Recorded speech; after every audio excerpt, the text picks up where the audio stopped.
Hello बच्चों, इस video में हम पढ़ेंगे हिमालय की बेटियां पाठ का भाग नंबर 4।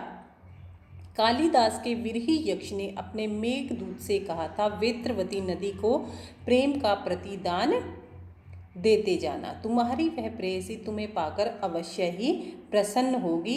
यह बात इन चंचल नदियों को देखकर मुझे अचानक याद आई और सोचा कि शायद उस महाकवि को भी नदियों का सचेतन रूप पसंद था। दरअसल जो भी कोई नदियों को पहाड़ी, घाटी और समतल आंगनों के मैदानों में जुदा जुदा शक्लों में देखेगा, वह इसी नतीजे पर पहुंचेगा। और काका कालेलकर ने नदियों को क्या कहा है? लोकमाता कहा है।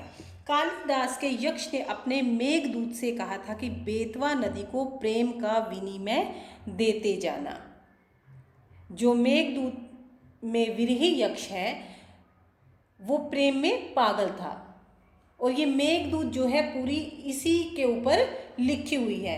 इसमें क्या होता है, प्रेमिका से प्रेमी बिछड़ जाता है और बारिश के मौसम में बादलों के माध्यम से वो संदेश पहुंचाना चाहता है। ये पूरी कहानी जो है विरह, इसमें विरह वर्णन किया गया है।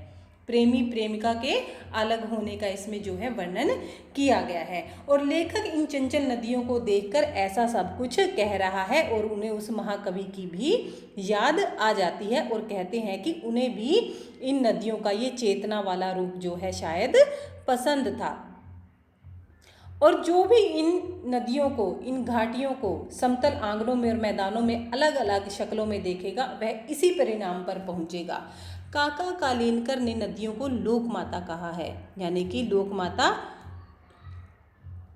लोक मतलब जनता, जनता की पानी के बिना कुछ भी नहीं है। और पानी कहाँ से मिलता है? नदियों से मिलता है। इसलिए काका कालेलकर ने नदियों को लोक माता कहा है, सबकी माता कहा है। किंतु माता बनने से पहले यदि हम बेटियों के रूप में देख ले तो क्या हर्ज है? लेखक कहते हैं कि माता बनने से पहले अगर इन्हें हम बेटियों के रूप में देख ले, इसमें कोई दिक्कत वाली बात नहीं है।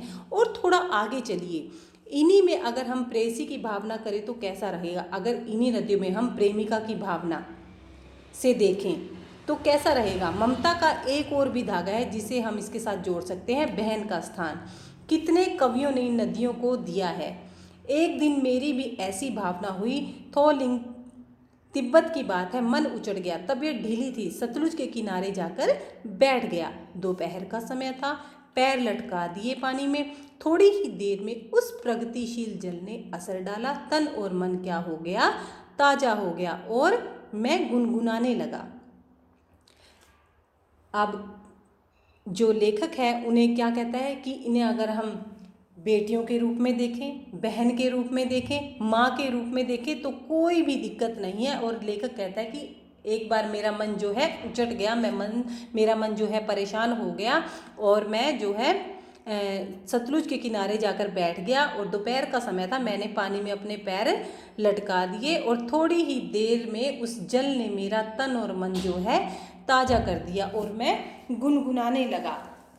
जय हो सतलुज बहन तुम्हारी, लीला अचरज बहन तुम्हारी, हुआ मुदित मन हटा खुमारी, जाऊं मैं तुम पर बलिहारी।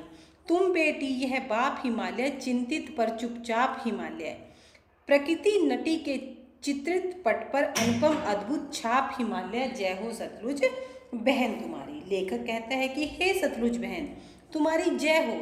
तुम्हारी लीला बहुत ही हैरान करने वाली है। तुम्हें देखकर मेरा मन जो है खुश हो गया और मेरी उदासी कोसों दूर चली गई। हे बहन, मैं तुम पर न्योछावर हो जाना चाहता हूँ। तुम बेटी भी हो और ये हिमालय तुम्हारा जो है पिता है। यह हिमालय चिंता में है लेकिन चुप है। इस प्रकृति रूपी नटी के चित्रित वस्त्र पर यह हिमालय पर्वत अनुपम और अद्भुत छवि वाला है। हे सतलुज बहन, तुम्हारी जय हो।